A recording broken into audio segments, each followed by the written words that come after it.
nós vamos fazer hoje, né, a parte final do estudo que nós estamos desenvolvendo sobre a mediunidade dos animais, o capítulo 22 lá do O Livro dos Médiuns, e nós estamos aqui numa parte do item número 236. Como nós conversamos no nosso encontro anterior, nós finalizaremos, né, essa parte que trata especificamente dos espíritos utilizarem os animais para qualquer tipo de comunicação, e abordaremos também a parte de tratamentos espirituais em animais, que é o que a gente chegou, né, a levantar apenas algumas pequenas questões no nosso encontro anterior. Então vamos em frente, que tem bastante coisa para a gente ver hoje.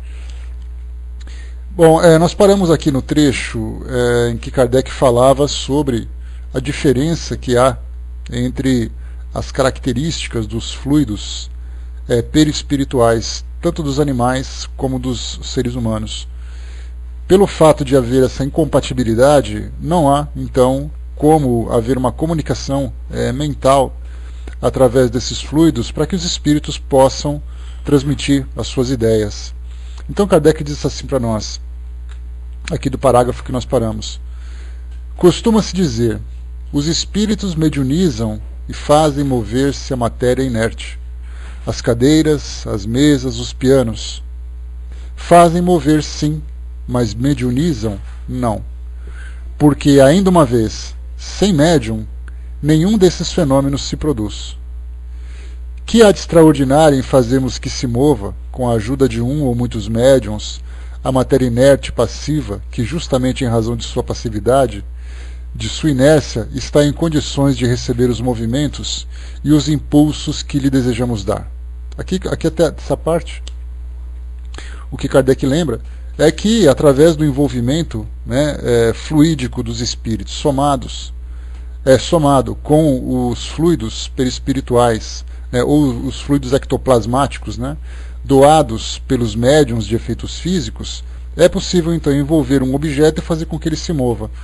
Então nós vemos, né, nas reuniões de efeitos físicos, movimentos de objetos que são pesados, suspensão desses objetos, até mesmo pessoas que vivem essa experiência da levitação, como era muito comum no caso do senhor Douglas Home, lá na Inglaterra. Ele vivia essa experiência da levitação, que era inclusive um dos grandes, era o ápice, né, digamos assim, do seu espetáculo do sobrenatural, e ele vivia muito bem por isso, né, lembrando sempre que ele não era espírita, mas por ser um médium de alta potência de efeitos físicos, ele fazia então naquela época as apresentações em grupos, né, principalmente de aristocratas, famílias mais ricas e tudo mais. Então ele ficava hospedado na casa dessas pessoas, recebia ali todo o conforto e tudo mais, e aí, então ele organizava essas reuniões na casa dos interessados, né, em conhecer esse trabalho. Então nós tínhamos fenômenos de toda ordem com ele, que era levitação, materialização de espíritos, materialização de partes de corpos de espíritos, como mãos, por exemplo, levitação, né, teve até um caso em que ele saiu de uma janela de um local, né, de um imóvel, de uma residência, que era um sobrado. Ele saiu de uma janela e entrou pela outra, pelo lado de fora, né? Esses são os relatos que tem daquela época, que é algo realmente bastante impressionante de se ver. Aqui no Brasil nós temos, né, a senhora Ana Prado, que viveu no Pará já há bastante tempo, né, já desencarnou há um tempo, e ela também era uma médium de extrema capacidade para efeitos físicos, a ponto inclusive, né, de provocar o fenômeno da invisibilidade. Ela ficava transparente na frente das pessoas, né? Naquele livro que eu comentei com vocês, A Mulher que Falava com os Mortos, relatava exatamente essa experiência, né? Que uma fotografia inclusive mostra ela ficando meio que translúcida na cadeira, uma coisa bem interessante. E o Peixotinho também, que é um outro médium que tem essa mesma característica. Então, de qualquer forma, esses fenômenos, eles são interessantes do nosso ponto de vista, eles são impactantes dependendo da forma como ele acontece, mas para os espíritos isso não tem nada de especial. Essa movimentação não traz nada para eles como espíritos de interessante, a não ser que seja ali um objeto para poder se comunicar com os espíritos, seja através de um sinal, de uma tipologia, que são as batidas, cimatologia e tudo mais, né? Que é aí o movimento mais brusco, mais suave e tudo mais. Mas mediunizar a mesa não é possível, ou seja, eles não podem fazer com que a mesa assimile o seu pensamento. Na verdade, eles dão direção para o fluido que movimenta aquele objeto. Da mesma forma que as nossas mãos não pensam para escrever. Elas simplesmente respondem àquilo que a nossa mente transmite para ela.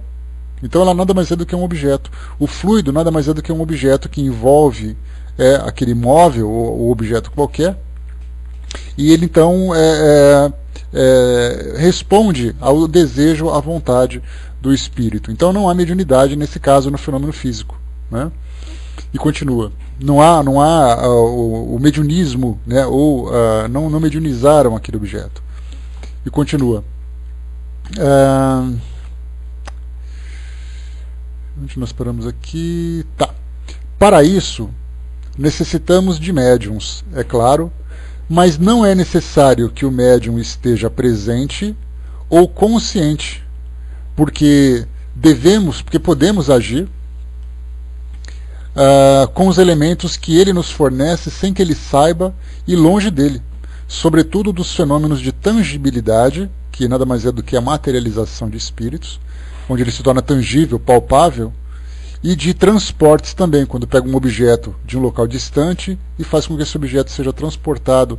Aparece, por exemplo, vamos supor que flores apareçam durante uma reunião mediúnica. Essas flores vieram de algum lugar, elas não foram criadas do nada. E o fato delas terem sido trazidas de algum lugar e se materializado, né, num determinado ambiente, isso também é o fenômeno de transporte. E continua.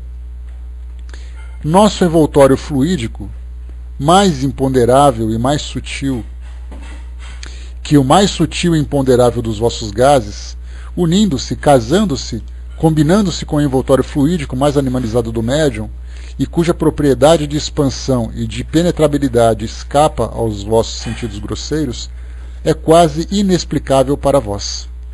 Permite-nos movimentar os móveis e até mesmo quebrá-los em aposentos vazios. Então o que eles estão lembrando é que os espíritos podem, por exemplo, através da capacidade de manipular esses fluidos, utilizar, por exemplo, provocar, né, essas movimentações, e aqui eles lembram sobre as características de cada fluido. O fluido perispiritual, como diz aqui Erasto, é mais sutil que o mais sutil dos nossos gases. Então se nós imaginarmos, por exemplo, o oxigênio, o hidrogênio, que é um gás bastante sutil, ele não é visível para nós, né, naturalmente pelas suas características, e da mesma forma, por ser assim tão sutil, a gente imagina, quer dizer que o perispírito tem a mesma característica, então? Na verdade não, na verdade o perispírito é mais sutil ainda, porque ele não tem a mesma composição química dos elementos aqui do nosso mundo físico, e um gás que não pode ser visto, não significa que ele não seja matéria. Basta estudar um pouco de ciências, dessa ciência tradicional que se estuda na escola, que nós vemos ali, por exemplo, os variados estados da matéria, onde nós temos a água, que ela pode se transformar em sólida, líquida ou em gasosa.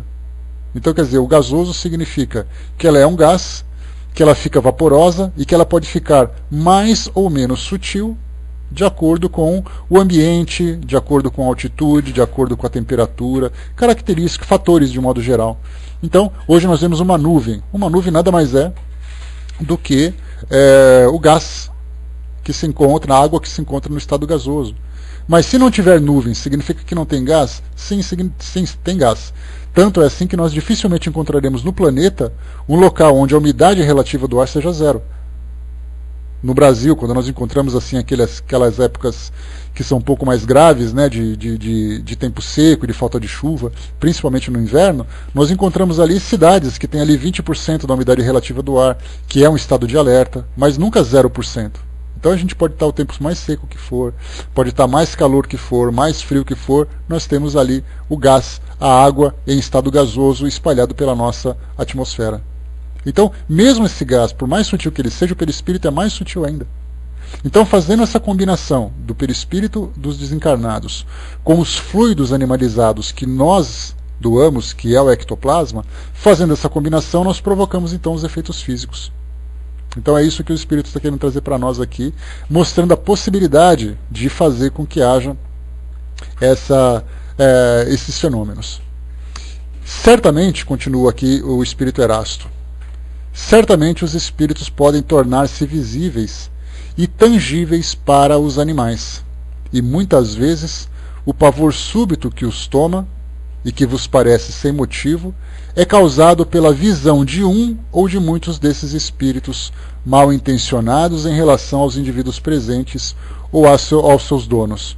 Aqui são aquelas histórias, né, que nós sempre ouvimos, né, que eu me lembro de uma história, só para poder fazer uma pequena ilustração, me lembro de uma história que um garoto brincava na fazenda dos pais, e aí então ele entrou ali no cercado, no curral onde se encontravam os bois, e de repente um boi veio correndo e para cima do garoto, e certamente o machucaria muito, se não o levasse a óbito naquele caso.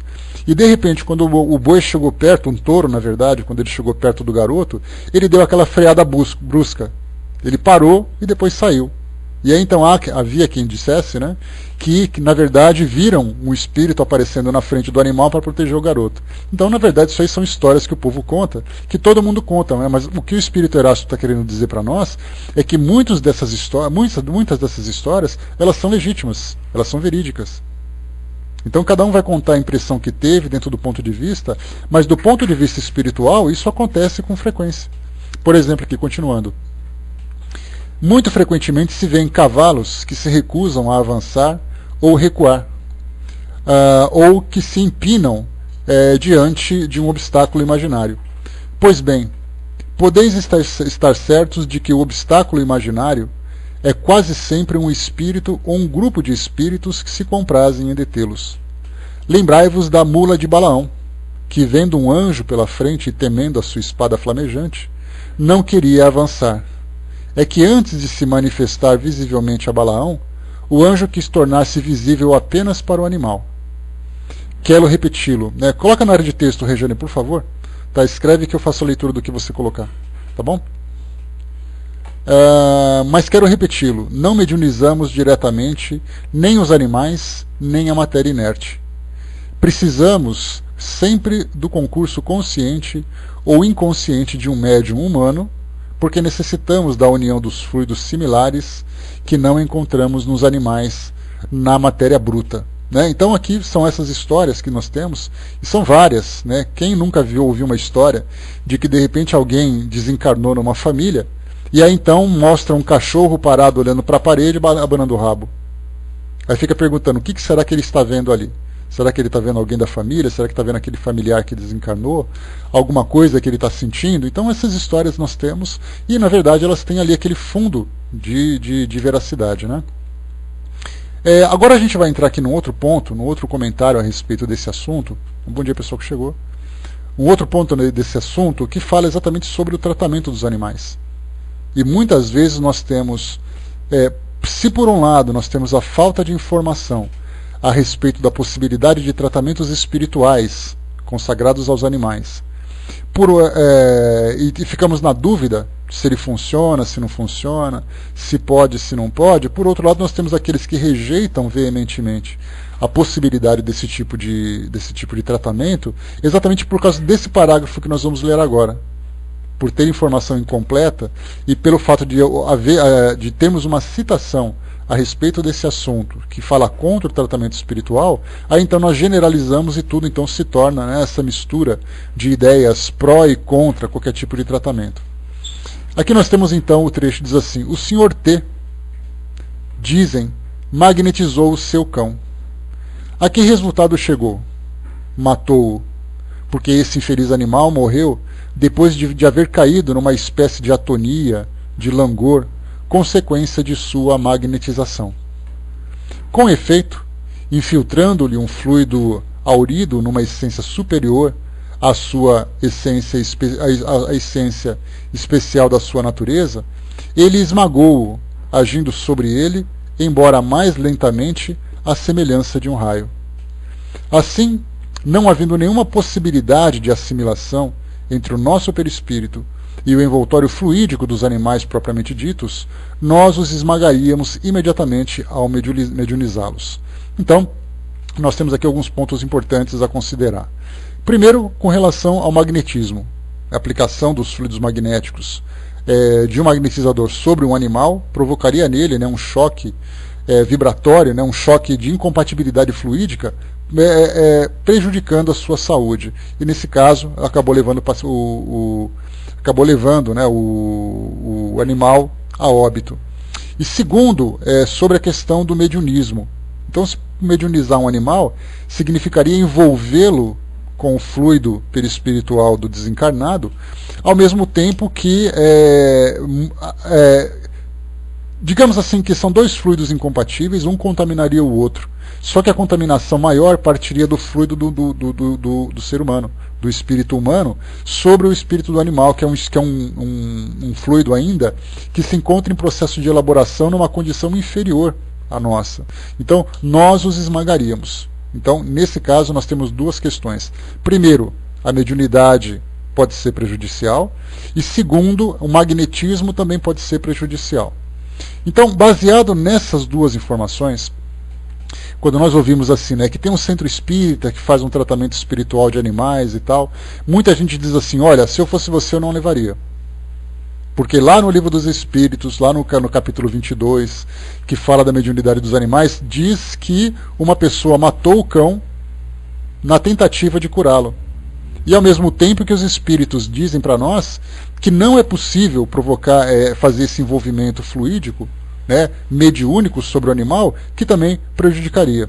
Baseado nisso, eu peguei aqui um trecho interessante, aliás, um artigo interessante, que foi publicado pelo senhor Eurípides Kuhl. O senhor Eurípides Kuhl já é um estudioso bastante conhecido no meio espírita, faz muitas pesquisas, é um médium também, já conceituado no trabalho que ele desenvolve, né, tem ali, já escreveu livros, já organizou cursos de mediunidade e tudo mais, então ele tem um bom conhecimento, é alguém que merece a nossa atenção pelo conhecimento que ele já desenvolveu sobre mediunidade. E ele escreveu um livro chamado Animais, Nossos Irmãos. Esse livro, ele é bastante, muita gente já comprou, já adquiriu, porque ele fala, né, sobre a natureza animal, sobre a inteligência animal, sobre o destino dos animais após o desencarne, né, no plano espiritual. Então ele escreveu esse artigo chamado Passes em Animais. E aí ele começa assim: ministrá-lo aos animais doentes caracteriza um ato benfazejo, diferente do atendimento médico veterinário. Passes em animais? Sim. Ouçamos, de início, o espírito André Luiz, no livro Conduta Espírita, no capítulo 33, Perante os Animais. É um trechinho que ele tirou. Diz assim: no socorro aos animais doentes, usar os recursos terapêuticos possíveis, sem desprezar mesmo aqueles de natureza mediúnica que aplique a seu favor. A luz do bem deve fulgir em todos os planos. Então a gente já vê aqui que André Luiz ele traz uma impressão positiva a respeito dos recursos espirituais em benefício dos animais. Animais doentes. Certa vez, respondendo a um questionário sobre animais, com perguntas formuladas pela revista espírita Espiritismo e Ciência, deparei-me com a seguinte pergunta, cuja resposta transcrevo logo a seguir. Na sua opinião, haveria tratamentos de cura para as doenças de animais que poderiam ser facilmente tratadas com o uso da terapêutica espírita? A resposta: não. A existência da medicina terrena, tanto para os homens como para os animais, que no caso é veterinária, é uma bênção da providência divina. Seus avanços fluem dos planos superiores, inspirando e intuindo pesquisadores dedicados que cada vez mais vão produzindo novos fármacos e aprimorando procedimentos de cura. No entanto, friso que quanto à terapêutica espírita, caracterizada pela caridade aos animais, pela doação de nossas energias anímicas, revitalizadoras e curativas, através das preces ou através dos passes, na minha opinião não tem nenhuma contraindicação. Muito pelo contrário, é altamente recomendável, eis que se trata de um ato de amor, e o amor é tudo. Ele continua: Kardec e os meios de cura. Procedendo na prece 78, em O Evangelho segundo o Espiritismo, é o próprio Kardec que recomenda ao doente o dever de procurar os meios de cura, a fluidoterapia, denominada por ele de magnetismo, e a medicina. Recentemente, Divaldo Franco, perguntado sobre as curas espirituais, deixa eu ver aqui, tá aqui, declarou que, para os males do espírito, o centro espírita, e para os males do corpo, o hospital. Pelas reflexões acima, depreendo que no caso dos animais doentes, que também possuem alma, conquanto inferior à do homem, aos seus donos compete o dever caridoso de proporcionar-lhes amparo veterinário e, se for o caso, dentro de suas convicções, simultaneamente o apoio pelo passe. Então, essa diferença que há entre o espírito do animal e o espírito dos humanos, Kardec coloca essa questão lá no Livro dos Espíritos, na questão 597 até a 600. Fala exatamente sobre a evolução, né, a inferioridade de um para o outro. Tem até aquela passagem que diz, né, que a distância que existe entre a alma dos animais e a alma dos homens é tão grande quanto a diferença da alma do homem para Deus. Então, vemos ali uma diferença significativa. Fluido magnético. Então ele separa aqui por alguns pontos, né? Primeiro, o Livro dos Médiuns, capítulo 22, a mediunidade dos animais. O espírito Erasto discorre longamente sobre a impossibilidade de mediunidade nos animais, tendo em vista que não há fluidos similares entre os homens e os animais. E ele faz a citação que nós lemos agora, né, do Sr. T que magnetizou o seu animal. No item número 2, o passe, o livro de Jacó Melo, no capítulo 18, Passes em Plantas e Animais, ele diz assim: o autor distingue magnetismo de passe espírita, concluindo que às plantas e aos animais somente o magnetismo puramente físico, veiculado através do passe magnético, pode ser transmitido. Citando Kardec e outros estudiosos, opina: o magnetismo é o animismo humano. Até a gente até lembra, né, que quando se estuda sobre Frank Anton Mesmer, que foi o criador da técnica do magnetismo animal, ele fala exatamente sobre isso, né, que o magnetismo nada mais é do que fluidos humanos, que podem ser transmitidos através de aplicações. E tem aquelas pessoas que têm maior ou menor facilidade para isso. Então, o magnetismo é o animismo humano. O passe espírita seria o que acontece com a água, exatamente. A magnetização da água é a impregnação desses fluidos nas moléculas da água. E aí então ela pode ser tomada, né, como um benefício, como pode ser um veneno também. A gente lembra sempre que o magnetismo ele é um fluido impregnado, muitas vezes, com valores morais. E aí, nesse caso, você aplica exatamente aquilo que você quer. Então, tanto na água como também em objetos. Né? Tanto que é assim que tem pessoas que muitas vezes se curam através de objetos que estão imantados por esse fluido. Daí então que pessoas que tocam objetos que são considerados relíquias sagradas, né? Então ele fala assim: nossa, eu fui ali, toquei naquele crucifixo e fiquei curado. Muitas vezes é uma mistura da fé, uma mistura da assistência espiritual e também do magnetismo impregnado naquele objeto. E esse magnetismo ele pode ser percebido, por exemplo, por médiuns que são psicotrômicos, né? Ou seja, eles captam as vibrações e o magnetismo impregnado naquele local. Então, e o passe espírita, nesse caso, de perispírito a perispírito, pelo que, no caso dos animais, seu envoltório fluídico não suportaria os fluidos espirituais de essência superior.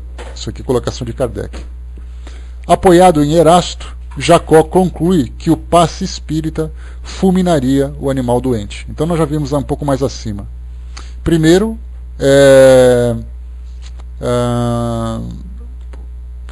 as opiniões a respeito da aplicação positiva do passe. Aqui embaixo, Jacó Melo já fala do efeito negativo que teria dessa incompatibilidade entre aquilo que os animais têm de constituição perispiritual e daquilo que os seres humanos têm. E no terceiro ponto, ele cita o livro Devassando o Invisível, que nós conversamos até no nosso último encontro, né, na semana passada, Não, foi nessa semana agora, não, semana passada, que nós falamos de alguns livros de Ivone do Amaral Pereira que são bem interessantes, né? Principalmente para quem é médium, sensitivo e queria conhecer um pouquinho mais sobre essa faculdade. Então, Devassando do Invisível, Dona Ivone do Amaral Pereira, no capítulo 8, fala das sutilezas da mediunidade. Ela diz assim: a inovidável, né, a inesquecível Ivone do Amaral Pereira, que desencarnou, nasceu em 1900 e desencarnou em 1984, discorrendo sobre a psicometria, faculdade mediúnica de descrever acontecimentos em torno de uma criatura em contato direto com o objeto a ela pertencente, narra que em desprendimento parcial, quando ainda encarnada, como espírito, visitou animais. São suas palavras. Citação do livro agora. Durante desprendimento parcial, temos tido ocasião de visitar animais como o boi, o cavalo, o cão e o gato. Verificamos que o fluido magnético, o elemento etéreo em que se acham eles mergulhados, como seres vivos que são os mesmos que penetram os homens onde esses se agitam.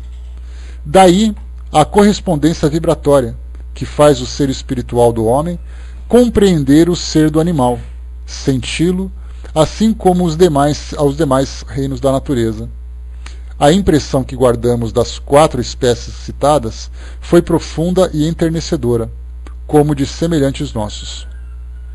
Agora, então, aqui no caso, Dona Ivone fala sobre a compatibilidade que existe, ou melhor, a participação tanto das plantas, como dos animais, como dos homens, enquanto encarnados, enquanto seres materiais, né, que estamos, né, nessa condição física, nós estamos todos envolvidos por esse mesmo fluido. Então, podemos dizer que, como todos nós respiramos o mesmo ar, as plantas, os animais e os seres humanos, nós também, dentro desse fluido invisível à nossa volta, esses fluidos que são de origem desse fluido cósmico universal, esse fluido que rege o nosso mundo, que rege o nosso universo, todos nós estamos mergulhados no mesmo plano, no mesmo ambiente. Significa que, embora nós tenhamos características diferentes no perispírito, o fluido que nos envolve é o mesmo. Então, já começamos a ver ali uma outra visão a respeito dessa relação de cura entre os homens e os animais. Fluido vital. Por oportuno, relembra a questão número 66 do Livro dos Espíritos. O princípio vital é o mesmo para todos os seres orgânicos? Kardec perguntou. E a resposta, sim, modificados segundo as espécies. Então, há modificação pela característica das espécies, mas a origem é a mesma. É o fluido vital, aquilo que dá vida. Então, uma planta está viva, uma formiga está viva, um cachorro está vivo, um ser humano está vivo. Então, existe ali o fluido vital. Quando há o processo de desencarnação, esse fluido vital, então, ele volta para esse conjunto do fluido cósmico universal que existe no nosso planeta. Então, ele simplesmente se dissipa. Aliás, esse princípio vital, né, não o fluido vital, mas o princípio vital, é aquele que dá origem a todos os seres inteligentes, digamos assim. Ou os seres vivos, né, digamos assim. Agora pergunto eu, quem modifica o princípio vital? Reflito em resposta que no caso de passes em animais e em plantas, é possível que a doação socorrista mediúnica humana seja submetida por protetores espirituais especializados a processos de compatibilização fluídica para a devida assimilação do necessário, animal ou vegetal. Aqui já a opinião dele que diz assim que, nesse caso, um trabalho de cura, por exemplo, existe a participação desses protetores espirituais que manipulam esses fluidos, para que eles possam tornar-se compatíveis com entre os seres humanos e os animais. Seria mais ou menos como se eu pegasse uma medicação, tivesse que tomar essa medicação, um anti-inflamatório, por exemplo, só que eu teria que dar para uma criança. E aí nós sabemos, né, que nós não podemos dar uma dose, uma concentração de uma medicação de adulto para uma criança. E aí então há a necessidade de fazer com que aquele remédio seja adaptado, seja transformado numa medicação infantil, ou seja diluído para que tenha concentrações menores. Então a gente pode imaginar que se isso acontece com as nossas medicações, o processo seria o mesmo. A gente só não sabe o que exatamente eles manipulam ou como manipulam.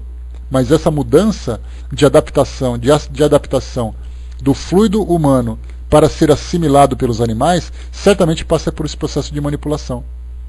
E continua aqui agora, conclusão. Pelos itens expostos, a questão dos passes em animais apresenta aparente desencontro entre as reflexões acima, de Erasto e Dona Ivone do Amaral Pereira. Erasto afirma que o passe animal fulminaria, pela diferença fluídica. Ivone verificou a correspondência vibratória de homens e animais, tendo em vista o fluido magnético, elemento etéreo, que a ambos penetra. André Luiz proclama que os recursos terapêuticos e os de natureza mediúnica para animais doentes são um ato de amor. Então nós temos ali Erasto fala uma coisa, Ivone fala uma coisa, André Luiz também fala muito mais ligado, né, com familiaridade com aquilo que Dona Ivone fala do que com Erasto. Ainda uma vez, seria prematuro radicalizar a questão, sendo o plano que constitui a atitude cristã socorrer plantas, animais ou criaturas humanas quando necessitados com os recursos possíveis e materiais e espirituais. Diante do impasse, socorreu-me o saudoso professor José Herculano Pires, que desencarnou em 79, dirimindo o citado desencontro na sua obra Mediunidade, Vida e Comunicação, no capítulo 11, chamado Mediunidade Zoológica.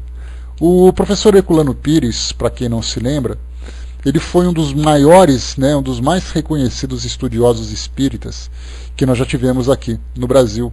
E também, claro, dentro de todo o conjunto de estudiosos espíritas que a doutrina espírita conheceu. O próprio Emmanuel faz uma citação interessante, dizendo que Herculano Pires foi o melhor metro que mediu Kardec, pela lucidez, pelo estudo. Quem quiser conhecer o professor Herculano Pires, lá no Pinga Fogo de 1971, onde o Chico participava, ele é um dos presentes na bancada, que faz ali as suas perguntas e faz os seus comentários.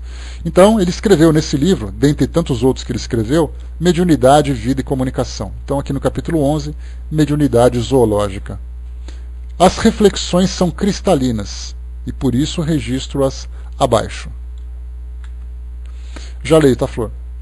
Em nossos dias, contrabalanceando a particularidade da pretensa mediunidade zoológica, começa a alvorecer, no campo mediúnico, um tipo de mediunidade para o qual apenas alguns espíritas se voltam esperançosos. O professor Humberto Mariotti, filósofo espírita argentino, já bastante conhecido no Brasil por suas obras e suas conferências, é um zoófilo apaixonado, ou seja, é um indivíduo que estuda, que gosta de estudar os animais, a vida dos animais, a questão espiritual dos animais. Em sua última viagem a São Paulo, trocamos ideias e informações a respeito do que podemos chamar de mediunidade veterinária. Não podemos elevar os animais à condição superior de médiuns, mas podemos conceder-lhes os benefícios da mediunidade. Mariotti possuía, como possuímos, episódios tocantes de sua vivência pessoal nesse terreno. A assistência mediúnica aos animais é possível e grandemente proveitosa. O animal doente pode ser socorrido por passes e preces, e até mesmo com recursos da água fluidificada. Os médiuns veterinários, médiuns que se especializassem no tratamento de animais, ajudariam a humanidade a livrar-se das pesadas consequências de sua voracidade carnívora. Kardec se refere, em O Livro dos Médiuns, a tentativas de magnetizadores na França de magnetizar animais, e desaconselha essa prática em vista dos motivos contra a mediunidade animal. Entende mesmo que a transmissão dos fluidos vitais humanos para o animal é perigosa, em virtude do grande desnível evolutivo entre as duas espécies. Mas na mediunidade veterinária a situação se modifica. O reino animal é protegido e orientado por espíritos humanos que foram zoófilos na Terra, Zoófilos são os botânicos, os biólogos, veterinários, zootecnistas, que desencarnaram e continuaram trabalhando com essas espécies no plano espiritual e estudando cada vez mais. E por isso se interessam muito pelo cuidado a esses animais, a esses seres. Então, o reino animal é protegido e orientado por espíritos humanos que foram zoófilos na Terra, segundo numerosas informações mediúnicas. O médium veterinário, como o médium humano, não transmite os seus fluidos no passe por sua própria conta, mas servindo de meio de transmissão aos espíritos protetores. A situação mediúnica é, assim, muito diferente da situação magnética ou hipnótica. Ao socorrer o animal doente, o médium dirige a sua prece aos planos superiores, suplicando assistência aos espíritos protetores do reino animal e pondo-se à disposição deles. Aplica o passe com o pensamento voltado para Deus ou para Jesus, o Criador e o responsável pela vida animal na Terra. Fluidifica a água da mesma maneira, confiante na assistência divina. Não se trata de uma teoria ou técnica inventada por nós, mas naturalmente nascida do amor dos zoófilos e já contando com numerosas experiências no meio espírita. Continua. A seguir, o autor, a seguir nesse mesmo livro, que ele não comenta aqui, mas nesse mesmo livro, Mediunidade e Vida, que ele colocou, ou melhor, o título é Mediunidade, Vida e Comunicação. E nessa parte de mediunidade veterinária, mediunidade zoológica, então ele diz assim: a seguir o autor narra comoventes episódios de socorro humano, mediúnico veterinário, a animais gravemente enfermos ou desenganados, com que com isso recuperaram. Não incorrendo em omissão, registro que desde criança, nasci em 1934, isso o professor Eurípides Kuhl que está falando, nasci em 1934, convivi com animais domésticos e assisti espíritas bondosos a aplicarem passes em animais doentes, na maioria dos casos prosperando a recuperação dos pacientes. Assim, de minha parte, também bastas vezes tenho dispensado passes a animais doentes e graças a Deus nenhum deles veio por isso a falecer fulminado. Nessas ocasiões, imploro aos espíritos protetores a cura da doença, e quando isso ocorre, não saberia sinceramente afirmar se foi apenas por animismo. Em 99,99% dos casos, imagino que não, é mérito deles dos espíritos. Depreendo que quando um médium, não necessariamente veterinário, aplica passes em animais carentes, amigos do plano maior, zoófilos, encarregam-se de modificar o fluido humano em fluido consentâneo com a espécie animal atendida, acrescentando os da natureza, além do deles próprios. Por oportuno, encerro relembrando que São Francisco de Assis, considerado padrinho dos animais no século XII, já concedia bênçãos aos animais desde os primórdios de sua acandorada missão naquela existência terrena. Como tradição até hoje, as igrejas católicas devotadas especialmente àquele santo, igualmente concedem bênçãos aos animais no dia 4 de outubro de cada ano. Como espírita, considero que tal procedimento caracteriza um ato benfazejo aos animais, diferente do atendimento médico veterinário. A bênção do padre, a meu ver, de alguma forma tem a mesma intenção caridosa do passe ministrado por médiuns zoófilos nos nossos irmãos menores, sempre que se depararem com um deles em estado de necessidade. Então esse artigo eu achei que ele foi muito interessante, muito racional, na sua abordagem, e aqui para quem quiser dar uma lida de novo nele, estudar depois fazer a lição de casa, está aqui, nesse link. Tá? Então o que a gente analisa nessas informações que chegam para nós são dois pontos fundamentais. Primeiro, que é a visão daquela pessoa a respeito de um tema, de acordo com seus estudos, de acordo com seu conhecimento, de acordo com as suas experiências. E segundo, não significa que seja verdadeiro porque ele disse. Somos nós que concordamos ou não com o que ele fez. É a mesma coisa que se aplica a Eurípides Kuhl, que foi o autor desse texto, e também o próprio Kardec. Se alguém disser para mim assim, olha, isso é verdade porque Kardec disse, eu falo, eu discordo. Eu acredito que seja verdade porque eu concordo com ele, não é porque ele disse. Então, na verdade, o que nós temos, de todas essas revelações, eu aceito pela legitimidade da informação, eu aceito pela racionalidade, pela coerência da informação, e não porque ele disse. Se alguém chegar e falar assim, olha, está escrito na Bíblia que choveu durante 40 dias e 40 noites e o planeta foi inundado, eu tenho duas opções. Ou eu acredito por uma questão de fé, e é uma fé cega, ou eu não acredito porque aquilo é incoerente. E mesmo sendo uma Bíblia, mesmo sendo um livro dos Espíritos, mesmo sendo uma literatura qualquer, a gente tem que assimilar pela coerência, que é para isso que nós estudamos. Então, estudar a doutrina espírita significa você analisar, você comparar, você pesquisar, você aprofundar, e no final você tira suas próprias conclusões. Então, nós não somos dependentes de livros. Os livros servem para nós como fontes de orientação para aquele conhecimento.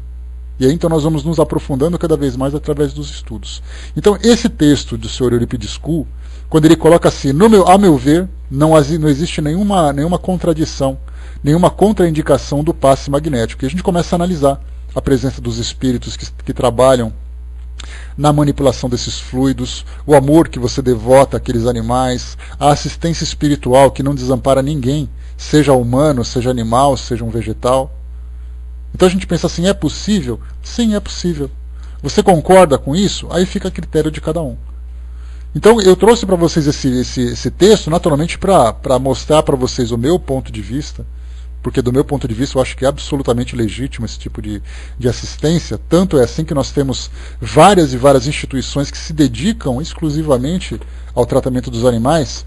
Eu peguei aqui até o endereço que eu comentei com vocês, aqui perto da minha casa, no bairro do Tucuruvi, em São Paulo. Nós temos aqui o ASEAMA, que é a Associação Espírita Amigo dos Animais.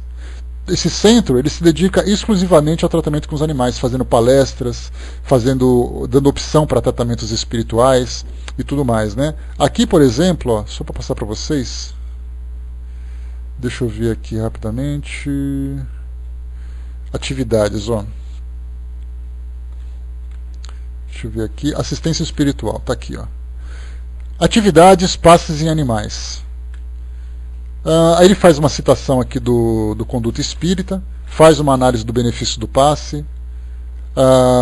Assim é que nesta casa, cuja base é kardecista, os animais são as crianças órfãos de Jesus na manjedoura. E ele faz uma recomendação de como é feito o tratamento, quais são os horários, o tempo que se dura, né, o tempo que dura o tratamento. Aqui, ó, cada trabalho constará de uma palestra de 15 minutos e passes durante 30 minutos. Então eles dão uma orientação aqui detalhada, né, de como isso se desenvolve nessa instituição. Nós temos várias outras que fazem tratamentos também dessa mesma natureza. Então, e com resultados satisfatórios, com resultados assim muitas vezes até impressionantes a respeito desse tratamento. Voltando um pouquinho acima agora aqui, deixa eu ler o que vocês estão colocando, né? A Flor colocou lá em cima. Os fluidos poderiam ser, a grosso modo, comparado com certos fármacos que temos aqui na Terra? Olha, Flor, eu acho que seria diminuir muito o significado do fluido comparado com fármacos, tá? Porque os fluidos, na verdade, eles são elementos que constituem o universo todo. Então, se nós falarmos de fluidos magnéticos, esse fluido cósmico espiritual, esse fluido cósmico universal que constitui, uma pedra possui um fluido, o próprio espírito, ele acaba sendo também considerado como um elemento formado por esses fluidos. Então, o fármaco seria uma coisa muito pequena comparado com o fluido. Então, eu não acho que não seria correto utilizar essa comparação, tá? Mas quando a gente fala na aplicação do tratamento que você comentou há pouco, eu falei assim da modificação de um fármaco ou da concentração de um fármaco para ser aplicado numa criança, numa dose menor.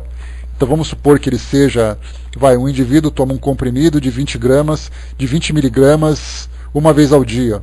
Uma criança vai ter que tomar 2 gramas durante um dia. Então a gente vai, na verdade, diluir esse medicamento para que ele possa ser utilizado. Então quando eu falei sobre o fluido, eu usei essa comparação do fármaco, mas de repente pode estar errado, porque na verdade o fármaco do ser humano, ele pode não ser mais concentrado, mas ele pode realmente ser diferente. E aí eu não posso utilizar, por exemplo, um remédio, um anti-inflamatório, que eu uso, por exemplo, para uma conjuntivite, para uma unha encravada. Ou eu não posso usar, por exemplo, um antiespasmódico, né, que tira cólicas, para você curar uma dor de dente. Então eu usei a concentração dos fluidos, diluindo para ser utilizado nos animais, como nos fármacos. Mas muitas vezes a gente pode pensar assim, mas um espírito vai dizer assim, não, você está errado. Porque o fluido humano ele não é mais concentrado, ele é completamente diferente. Por isso que ele não pode ser utilizado. Então, na verdade, a gente fica naquela dúvida, como é que será que eles manipulam isso, qual é a característica, porque simplesmente a gente não tem. Eles só dizem que é diferente, mas diferente em que sentido? Então eu usei o fármaco apenas a título de ilustração, mas a gente tem que deixar isso em aberto para poder ter mais discussões futuras quando tivermos mais informações. Então, pode ser que sim nesse sentido, mas pode ser que não, se por acaso houver uma característica diferente. Porque como a gente fala, eu usei essa analogia do fármaco, quando a gente pensa assim que se os homens, se os espíritos humanos são uma evolução dos espíritos animais, significa que é aquele mesmo princípio que foi evoluindo, foi agregando novos elementos. Então eu parto do princípio de que eles estão no mesmo caminho, eles não são de caminhos diferentes. Podemos dizer assim, que é do mesmo tronco, mas um está na parte de baixo, o outro está na parte de cima. E não que a gente imaginar que são dois caminhos diferentes, né? Então, o Nando colocou, né, tirando o elo perdido, né? Esse elo perdido, Nando, ele é uma busca que a nossa ciência tem hoje para tentar encontrar exatamente quais foram as espécies que poderiam conectar, né, esse mundo primitivo do mundo humano. Mas como a gente estuda a doutrina espírita, a gente tem uma visão diferente, a gente começa a entender que os espíritos vão evoluindo muitas vezes fora do nosso planeta. Então a gente quer encontrar aqui um elemento que não está aqui, porque a ciência não tem essa preocupação de avaliar as questões espirituais. Então no livro dos Espíritos tem que os animais evoluem, mas muitas dessas etapas evolutivas não acontecem aqui no nosso mundo. Acontecem em mundos primitivos, em espécies que nós sequer conhecemos.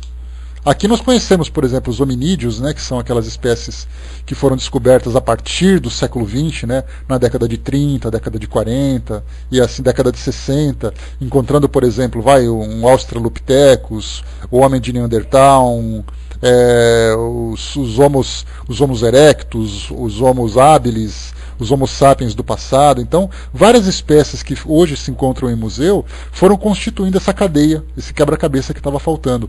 Mas na questão evolutiva e espiritual, não é que a coisa acontece e não é tão simples assim da gente analisar. Né?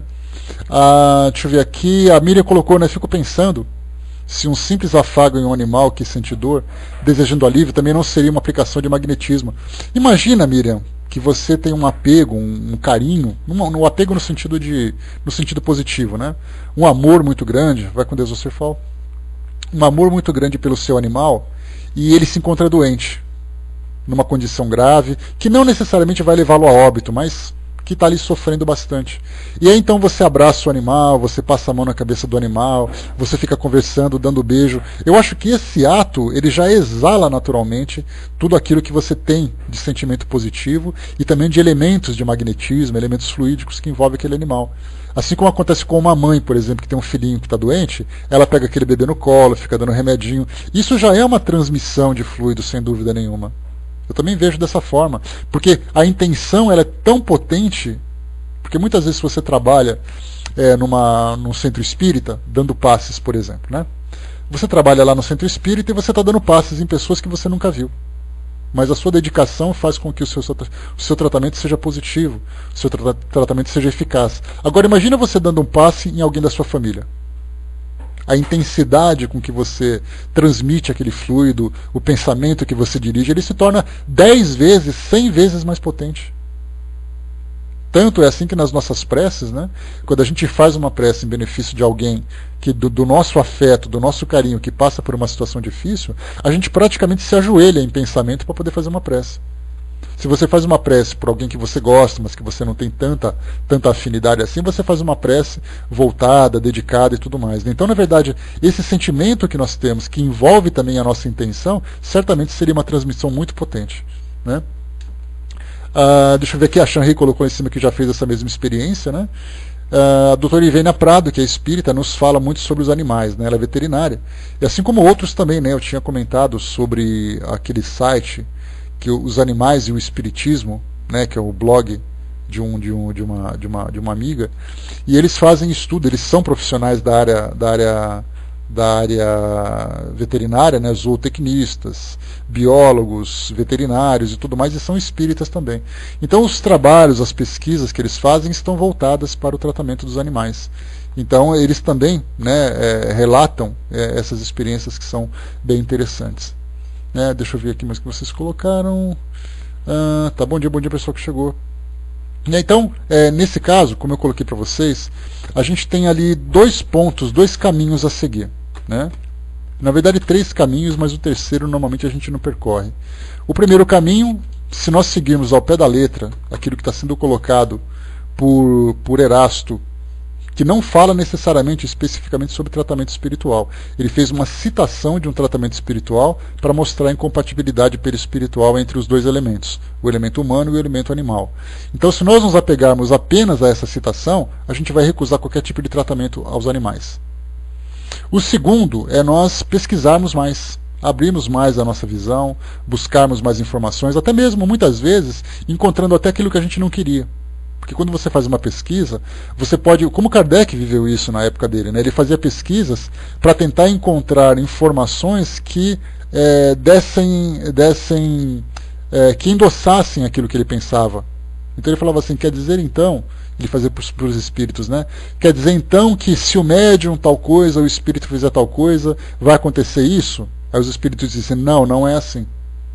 Então, quando ele vai pesquisando, ele pode se deparar num local que dá um beco sem saída, ele vai ter que voltar na opinião dele e começar a desenvolver um novo tipo de raciocínio. Então, o estudo faz parte disso para nós também. E aqui nesse texto que nós lemos, do Sr. Eurípides Kuhl, nós temos aqui uma questão a ser avaliada, né, que é principalmente a questão prática. Aqui nós tivemos Herculano Pires, que é um estudioso de muita seriedade na doutrina espírita, o próprio Sr. Eurípides Kuhl também, e outros espíritas, né, que são médiums ou que são trabalhadores nessa área, relatam experiências que são incontestáveis. Então eu posso dizer assim, lá no livro dos médiuns, Erasto disse que não pode. Erasto não disse que não pode, ele disse que naquela circunstância aconteceu tal coisa. Então a gente não pode ficar pegando pequenas citações fora do contexto. Né? E também, quando ele fala aqui sobre os médiums veterinários, essa é uma modalidade que a gente não conhecia. Que Kardec, inclusive, sequer abordou, que pode ser uma modalidade nova. Os médiums veterinários, que são aqueles médiums que têm uma característica específica que favorece a transmissão de fluidos, naturalmente, através da manipulação, né, na manipulação dos fluidos pelos espíritos, para aplicação nos animais. Todo médium poderia ser um médium veterinário? Não sei dizer. Mas existe essa nova modalidade? Pode ser que sim. Então a gente vê que são informações novas que estão chegando e que elas precisam ser analisadas antes de serem descartadas. E o terceiro ponto que eu comentei com vocês, o primeiro é da recusa, ficando com aquilo que está básico. O segundo é aquilo que são as informações novas que vão sendo estudadas e aprofundadas. E a terceira é a própria pergunta aos espíritos. De tudo que nós lemos aqui, ninguém perguntou a um espírito, é possível ou não é possível? Então nós ficamos muitas vezes estagnados nas publicações que nós temos à nossa disposição e não nos dispomos a chegar num grupo mediúnico e solicitar a orientação dos espíritos para esse tipo de resposta. E se nós tivéssemos essa oportunidade, escrever uma cartinha, né, Betinha, quando você for ao céu, né, você me fala. Aí eu escrevo uma cartinha para lá e pergunto, aí eu vou começar a atormentar os espíritos de novo, posso ser que eu leve uma esfrega de novo, né, como eu levei da outra vez, que eu perguntei lá, ele falou, meu filho, vai estudar outra coisa, que não sei o quê. Mas eu pergunto de novo, não tem problema, eu sou meio cara de pau nesse sentido. Eu vou perguntar e vou colocar lá, é possível fazer tratamento espiritual nos animais, não sei o quê, não sei o quê, não sei o quê. Eles respondendo, a gente chega. Pois é, André, você vai conversar com o Dr. Herman essa semana, né? Pergunta para ele sobre isso. Aí eu falei assim, antes de ir embora, posso fazer uma pergunta? Tá, vai com Deus, Carol, bom dia para você. Boa semana. E aí então a gente chega assim, doutor Herman, antes de ir embora, posso perguntar uma coisa? A gente estava estudando lá sobre a questão do tratamento dos animais e tal, como é que funciona isso? Aí você traz para nós aqui, que a gente vai ter um ponto de vista do plano espiritual também. Então a gente não pode se acomodar em livros que estão em prateleiras. A gente tem que ir ao campo e começar a perguntar para os espíritos sobre questões espirituais. Para descobrir isso. Se eu quero descobrir, por exemplo, sobre como é, né, deixa eu ver quem que está aqui, quem está de fora aqui. Tá, deixa eu ver aqui. Não tem nenhum estrangeiro aqui hoje, né? Deixa eu ver aqui. Tem a Sandra. Se eu quiser saber sobre a Itália, por exemplo, eu não vou perguntar assim, escuta, vocês leram no jornal ou já leram algum livro? Eu vou chegar, Sandra, como é que é a sua vida na Itália? Eu vou perguntar para quem mora lá. Porque do contrário eu vou perguntar, né? Não, pois mas você é brasiliana, né? Você é brasil-chilena, né? Então, na verdade, a gente tem que perguntar para quem está naquele ambiente se você quer saber alguma coisa. Não tem que ficar pegando recado ou ficar ouvindo de quem falou. Se eu quiser saber do Chile, por exemplo, fala para mim como é que é o Chile lá, me conta. Eu não vou chegar assim, pesquisa para mim na internet como é que é o Chile. Não, eu vou procurar mesmo saber de quem mora lá. Né? Deixa eu ver aqui.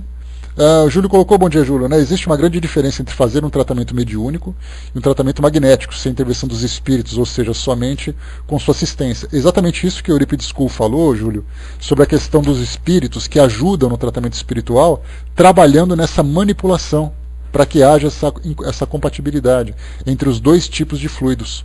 Então, por isso que esse é um elemento, a gente vê quanta coisa tem que ser estudada.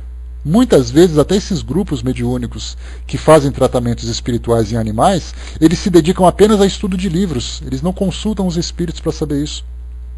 Se você quer saber uma coisa de espírito, pesquise. Tenha um embasamento. Se você tiver dúvida, pergunta aos próprios espíritos. E para isso a gente tem que ter acesso a esses grupos, né? Vá a um centro espírita, pergunta, vocês têm aí um grupo de mediúnico onde eu possa enviar uma comunicação para pedir uma orientação e coisa e tal? Se tiver, fala assim, posso se inscrever? Pode. Manda para lá, depois faz uma comparação aqui, uma comparação ali. Já fiz isso tantas vezes. Né?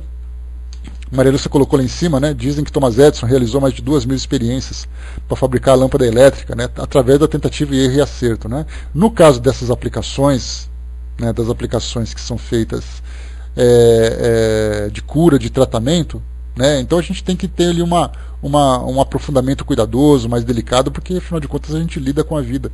Né? E se, nesse caso, lidando com a vida, a gente não pode correr risco.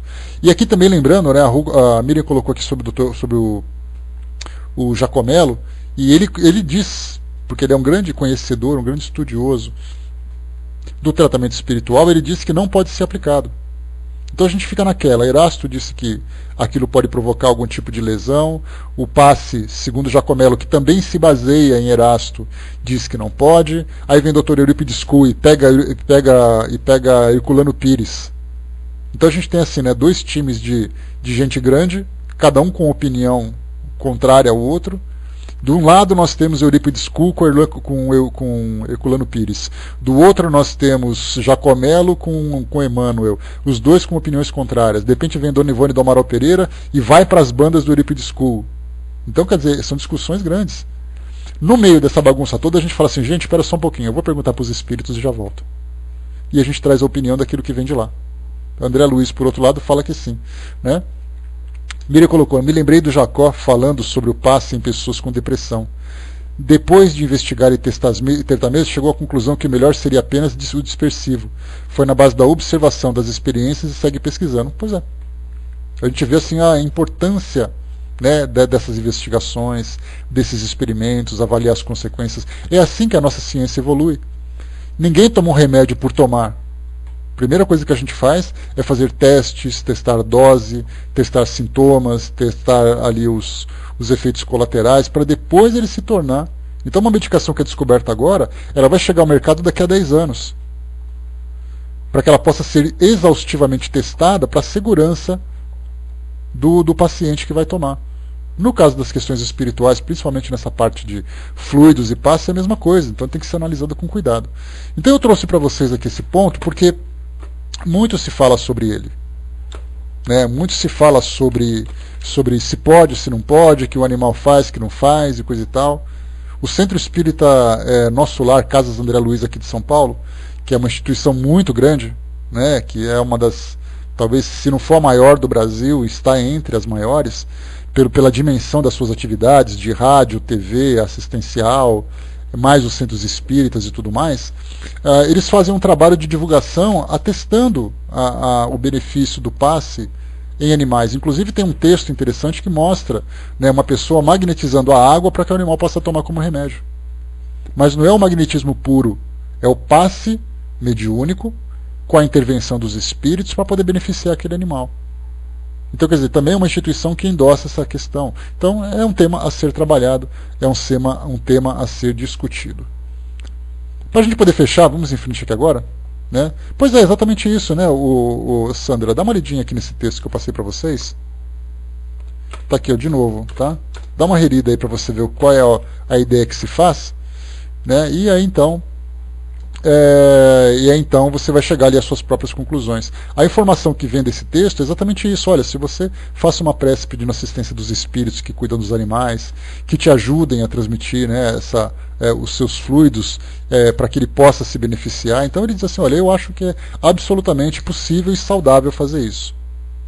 Então, aquele magnetismo puro certamente seria um choque, né? Então, teríamos que fazer um estudo.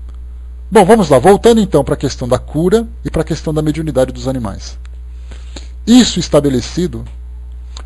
filhinha, estou voltando aqui para o livro dos médiuns, tá? Vamos lá? Isso estabelecido reconhece perfeitamente a existência de opiniões diversas entre os animais, e aptidões diversas entre os animais, que certos sentimentos, certas paixões idênticas às paixões e sentimentos humanos se desenvolvem neles, que são sensíveis, irreconhecidos, vingativos e rancorosos, segundo o tratamento bom ou mau que lhes dispersamos. A gente vê assim que tem animais, muitas vezes, vai com Deus for. Tem animais, muitas vezes, quando passa alguém na rua, se ele está na garagem, ele fica alucinado para morder aquela pessoa. Porque ele pegou uma antipatia por ela, assim, por causa de uma brincadeira, de uma provocação. Enquanto que outros que passam, assim, ele fica todo serelepe ali, mesmo que seja alguém que ele não conheça. Mas que ele pegou uma simpatia por aquela pessoa e assim vai, né? Então, os animais também têm esse temperamento muito semelhante ao nosso, dentro do seu nível evolutivo, naturalmente. É assim também, Sandra? Então, vamos lá. É que Deus, nada fazendo incompleto, deu aos animais, companheiros e servidores do homem, as qualidades de sociabilidade que faltam inteiramente nos animais selvagens que habitam as solidões.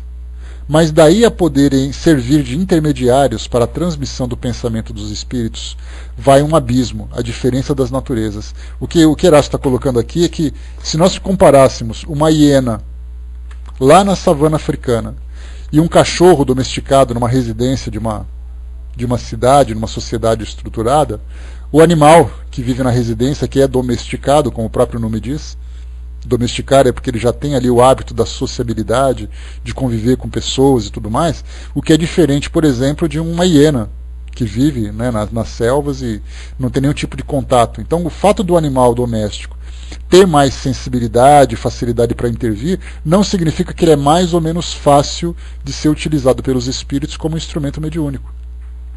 Porque ele vai continuar sendo um animal. E essa diferença de natureza entre os animais e os seres humanos acabou. Ele é carinhoso, mas mordeu sua filha? Tá certo. Então, é animal, né? Imprevisível, né, Sandra? Continua para nós aqui. Sabeis que tiramos do cérebro do médium os elementos necessários para dar ao nosso pensamento a forma sensível e apreensível para vós. Lembra que nós falamos isso? Quanto mais o médium estuda, mais informação ele tem a respeito de um tema com que ele tem afinidade ou para quem ele dirige o trabalho, né? Ele permite, né? Ele facilita aos espíritos o trabalho com essas informações. Então, se eu sou um médium, que muitos espíritos se comunicam através de mim para trazer temas evangélicos, quanto mais eu estudar o Evangelho, mais compreender a mensagem, muito mais facilidade o espírito vai encontrar. Se eu for um espírito que não tem nenhum conhecimento nessa área, como eu falei para vocês, lembra quando nós estudamos sobre médiuns poliglotas? Eu até usei aqui a fazer a leitura de alguns textos em vários idiomas diferentes, eu quase saí gago daqui, de tão difícil que é falar algumas línguas, né? Falei, para vocês terem ideia, eu falei em Esperanto, li, né? Li em Esperanto, alemão, francês, inglês, italiano, espanhol e português, né? Quando eu li, A Silvia, coitada, que mora na Alemanha, falou assim: André, você leu em alemão, mas eu não entendi nada do que você falou. Nem eu entendi. Nem eu conseguia pronunciar aquilo tudo. Isso quer dizer o quê? Que se eu não ofereço esse conteúdo intelectual de outros idiomas para facilitar o espírito falar através de mim em outro idioma, não vai conseguir. O espírito só vai conseguir transmitir alguma coisa se for de forma mecânica. Porque ele vai ter que pegar minha mão e escrever palavra por palavra, letra por letra. Do contrário, não vai sair absolutamente nada. Se o médium oferece essa resistência, essa dificuldade aos espíritos pela sua bagagem intelectual, imagine um animal que não tem nada para poder transmitir essa comunicação.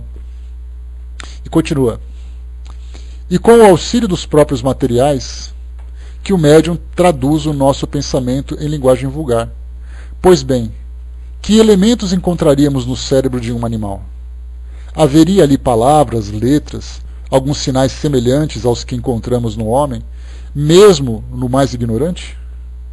Não obstante, direis, os animais compreendem o pensamento do homem, chegam mesmo a adivinhá-lo.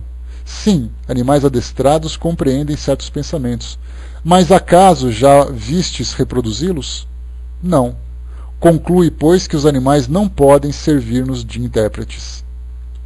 Para resumir, os fenômenos mediúnicos não podem produzir-se sem o concurso consciente ou inconsciente dos médiuns, e é somente entre os encarnados, espíritos como nós, que encontramos o que podem servir-nos de médiuns. Quanto a ensinar cães, pássaros e outros animais para fazerem estes ou aqueles serviços, é problema vosso e não nosso. Então, quer dizer, cada um com o seu problema.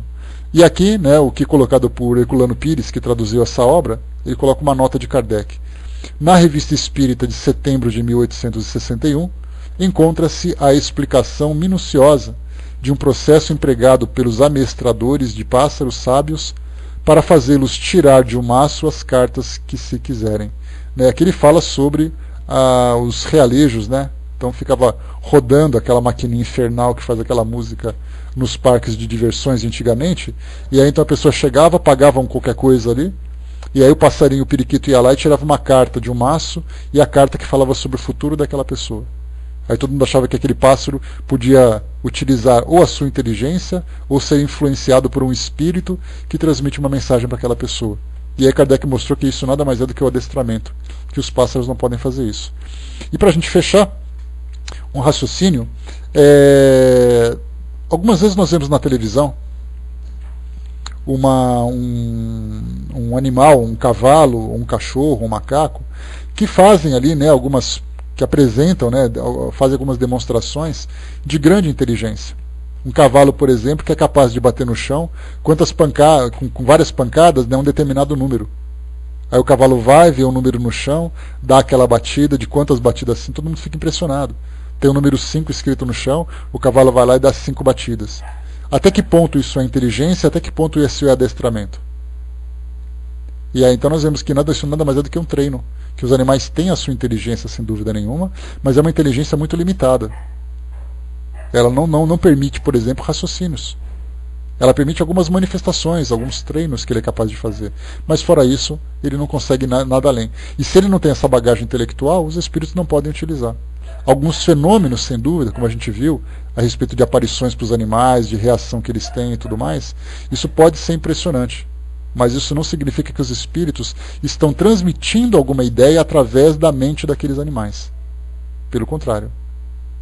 Se nós pudéssemos imaginar, por exemplo, assim, é possível utilizar um animal para um efeito físico? Sim, é possível. Porque o efeito físico, nesse caso, é o envolvimento de um médium humano que doa o seu ectoplasma e que envolve o animal. Então eu poderia pegar um animal e jogar um gato, por exemplo, de um sofá para o outro. Como é que esse gato deu esse salto? Um espírito poderia pegá-lo e jogá-lo? Sim, poderia. Assim como ele poderia pegar um humano. Porque isso nada mais é do que um efeito físico. Agora, fazer com que o gato demonstre uma inteligência que ele não tem, já não é possível. Nando colocou, antes de fechar a sala, queria apresentar um casal de amigos de Floripa, Jorge e Ceci. Pudesse estar... beleza, então. Então sejam bem-vindos, tá? Jorge e Ceci. A gente trabalha aqui todos os dias, de segunda a sexta, a partir das 9 horas da manhã. O nosso estudo começa precisamente, quer dizer, não é tão precisamente, né, mas seria 9h15, algumas vezes começa 9h16, 9h17, e vai até as 10h30. E nem sempre, né, Vaninha? Às vezes vai até as 10h40, até as 11 horas. Mas começa nesse horário, 9 horas em ponto, britanicamente a sala abre, e quem chegar um pouco mais tarde perde o trem. Tá? Então os nossos estudos, a gente dedica de segunda e quarta-feira, às segundas e quartas, o estudo do Livro dos Médiuns, como a gente está fazendo hoje. De terças e quintas, o estudo do livro Obras Póstumas. E de sexta-feira a gente faz o nosso estudo do Evangelho no Lar, do livro hoje nós estamos no Fonte Viva. E acabando um livro, a gente começa outro e a gente vai estudando, desenvolvendo. Ontem, inclusive, nós fizemos aniversário, para quem não estava aqui ontem, a nossa sala fez aniversário de 9 anos de atividades, começando no dia 6 de agosto de 2004. Né? Então ontem comemoramos aqui a nossa festinha, né? Foi uma coisa rápida também, fazendo esse aniversário. Então, sejam bem-vindos, tá? E participem conosco sempre que possível. Maria Lúcia colocou, né? A demonstração de afeto de alguns animais é impressionante. Esse sentimento é muito nobre, existem humanos que não o possuem, né? Possuem, Maria Lúcia, eles só não conseguiram ainda desenvolver em virtude das experiências dolorosas que ficaram, né? Pessoas que se tornam endurecidas por isso, né? Então, na verdade, o sentimento amoroso, a gente sempre lembra que quando você pega um traficante, por exemplo, que é dono de um grupo de tráfico numa comunidade de uma grande cidade, ele pode ser um traficante, ele pode ser um assassino, mas quando ele chega em casa ele dá um beijo no filhinho dele, dá um beijo na mãe dele. Então ele tem sentimento, só que é um sentimento ainda num estado ainda misturado com ignorância, com influências do meio, né? Então não subestimamos o poder do ser humano de amar. Né? A gente lembra que Hitler, por exemplo, ele adorava uma pastora alemã que ele tinha. Então ele tem muitas fotos com ela, afagava, beijava cachorro e tudo mais, e ao mesmo tempo dava ordens para uma guerra. Então, na verdade, os nossos sentimentos que eles não foram ainda bem canalizados, nós estamos aprendendo a desenvolver isso. Né? E certamente os animais têm demonstração de amor, de inteligência também, que são bastante impressionantes, e não chega a nenhuma inteligência comparada com o ser humano, obviamente, que você fala assim, nossa, meu animal é muito inteligente, é mesmo? Então manda ele recitar uma poesia para mim. Ah, mas ele não sabe falar, então paramos por ali. Né? Ah, mas meu animal ele pede comidinha quando ele quer. Ele já te pediu qual comida ele quer? Já, porque ele sabe qual escolher. Então, o fato de ele pedir comida não quer dizer que ele seja tão inteligente assim. Né? É muito mais pelo instinto e pela preferência. Mas os animais têm resquícios, têm num estado primitivo ainda, inteligência, sentimento, tem até um documentário interessante chamado Os Animais São Sencientes, que foi até um trabalho feito por uma universidade, que entrevista inclusive a dona Ivênia Prado, como veterinária, não necessariamente como espírita, que mostra muitos comportamentos de animais relacionados com inteligência. Porque eles percebem perigo, eles percebem a dor, eles percebem o sofrimento, percebem a alegria, eles têm uma percepção muito grande. E como nós conversamos no nosso encontro anterior, né, vai com Deus, Chuck, quando nós conversamos no nosso encontro anterior, né, nós temos aí veterinários, né, que fazem cursos de pós-graduação na sua especialidade veterinária, estudando sobre a psicologia dos animais. Né? Os Animais São Gente Boa, né, que é um documentário fantástico, né, muito bacana esse documentário. Então, muito divertido também. Então, quem quiser, né, dá uma procurada na internet. Os Animais São Gente Boa, se não me engano, o nome dele. Mas, de qualquer forma, né, tantos bichos e tal, mas é um documentário muito legal. Bom, pessoal, fechando por aqui então, eu vou passar para a nossa amiga Sandra, que vai fazer o encerramento para nós, que já deu o nosso horário. E concluímos então esse nosso texto, e o próximo que nós vamos entrar aqui no Livro dos Médiuns é o capítulo número 23, que trata... Só um instantinho... Capítulo 23, que trata da obsessão. E por coincidência, no livro Obras Póstumas, a gente também vai entrar na obsessão. Então temos ali 2 livros, então vai ser uma semana toda estudada, nessa semana, semana que vem, só falando sobre obsessões. Então um tema ali pesado, hein? Como eu falei para vocês, peguemos a pipoca porque vai ser aqueles filmes tensos. Viu, Cindizinha, você gosta de filme de terror? Se prepara. Né? Jorge Ceci colocou, além do estudo ser sempre integrador, é a nossa companhia diária eterna, né? Pois é.